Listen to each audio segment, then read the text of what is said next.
A few years ago, my washing machine broke. I called a man to come in and fix it. He walked in and he said, "This is an emporium."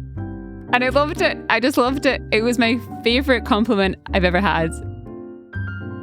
My name is Amy Perkins. I'm a dermatologist living in Merchant City, Glasgow.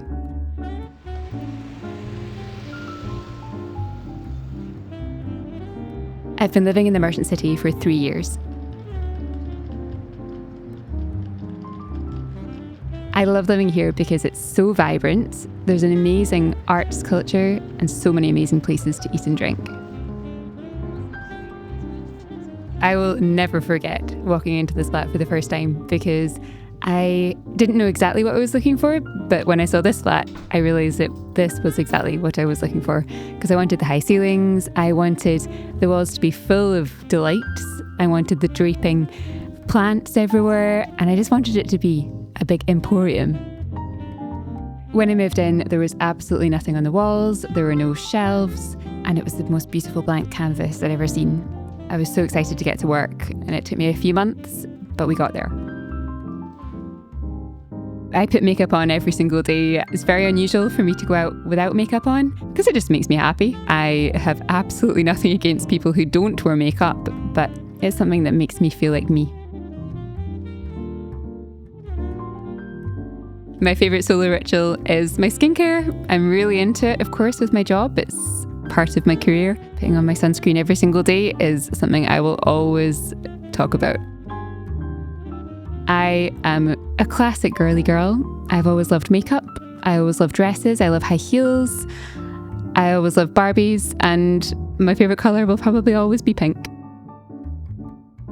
It makes me feel really proud to be in this flat because I've worked so hard to put everything together. I love feeling happy when I walk around my own space.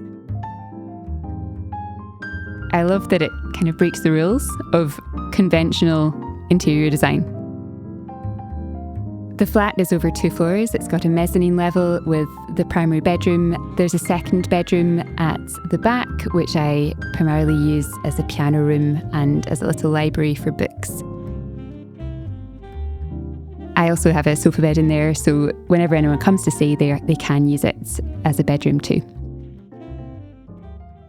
At Nostalgia, we make films about soulful homes, but there's more to the story in our newsletter. Join now for full interviews and behind the scenes. Visit getnostalgia.com or simply point your phone's camera at the code on screen. I spend most of my time in the front room as well as in the bedroom, and it's a lovely, gorgeous open space, which I love. When I got this flat, high ceilings were non-negotiable for me. I really wanted to have high ceilings to showcase all of my things. Some challenges were expected. For example, hanging the items at the top of the wall was always going to be impossible. So I waited until I knew exactly the order that I wanted these items to be hung, and I hired a team of joiners to come in, and they spent quite some time hanging everything. I think they were a bit surprised by the objects I handed them. The trickiest object to hang was not one I tackled myself. There was actually 2 trickiest objects, both of which needed extra reinforcement of the walls. They're both very, very large, very heavy mirrors. One of them I found in Marketplace. I got this gorgeous Macintosh mirror with this amazing plaque on it that took a lot of polishing, but I managed to make it shine eventually. I found it for £50 on Marketplace, and that was probably my best Marketplace find ever. By far the hardest part of work in this flat was the staircase. When I bought the flat, it had loads and loads and layers of white thick paint that was crusting off, and it was chipped and it was nasty. Once I had filled a lot of the wall, the staircase became the next obvious thing to tackle. That took me months and months. So I sanded it all myself, and it's all curved, so it was really awkward. There was dust everywhere. I very nearly gave up, and when it was all sanded, I then primed it. I used about 5 rings of masking tape and created a crosshatch pattern with loads of different colours of paint. It took ages and I so nearly gave up, but I'm glad I didn't, and I'm very proud of it now. When I first got the flat, I bought a cheap table from IKEA just so I could work and I could study.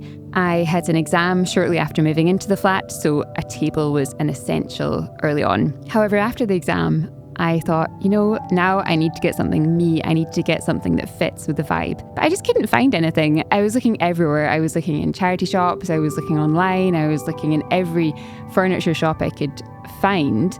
But nothing really was what I was looking for. So I decided to change tack. So I managed to find a table in a charity shop. I bought some really cool vinyl covering. I sanded it. I bought the brightest orange paint I could find. I bought the brightest pink paint I could find, and I got to work. It took me a good few weeks. I was doing it before work, I was doing it after work, but now it's delightful. And now it's where I do my art, it's where I have my coffee, it's where I have friends over for dinner, and it works well. It's probably not going to last forever, but then I'll make a new one. I recently got into making things out of clay, and I'm not going to proclaim to be an amazing sculptor, but it's really fun and I love getting my hands and moulding it.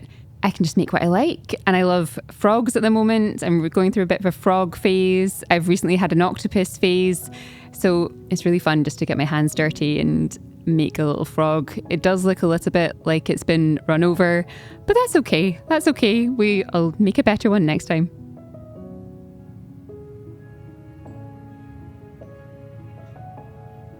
One of my absolute best friends in the world lives in Japan. A few years ago, she came back and she gave me one of the best presents I have ever received. And they are little socks for my chairs, because these are something that I never knew I needed, but now I definitely know I need them. They keep my chair's feet warm, apparently. The diving helmet has been in my family since I was a baby. My parents bought it in an auction when I was 1. We were living in Portsmouth. They were junior doctors and they bought it for £19, which to me seems an incredible bargain. I would now pay a lot more than that for it. So it was always there in the house growing up. It was in the same room as the piano that I used to practice on every day from the age of 7 onwards. And I would always look at it and I would never ever be able to believe that someone could hold this thing on their shoulders and their head. It's so heavy. I've always had my eye on it and just recently acquired it, so it's my new most prized possession. I was brought up in Dumfries, which is about an hour and a half away. I think I always wanted to move to a bigger city because I love having everything at my fingertips. I love being able to walk outside and have immediately so many options to go and eat and drink. Every other month there's a new place opening a few streets away. Yeah, in the Merchant City, it's a really bustling, busy neighbourhood. It is really close to one of the major football stadiums, so it can get very rowdy on certain days of the month. There's a really interesting, diverse population, people from all over the world. There are often exciting things happening in the media and arts and culture, so there are always interesting people to meet. Whenever anyone walks into this flat, I just love watching their face, because I don't think I've ever seen anyone walk in and not look amazed. And I get that. I think it's a very crazy flat. I can understand not everyone loves it, and that's fine, but I love it.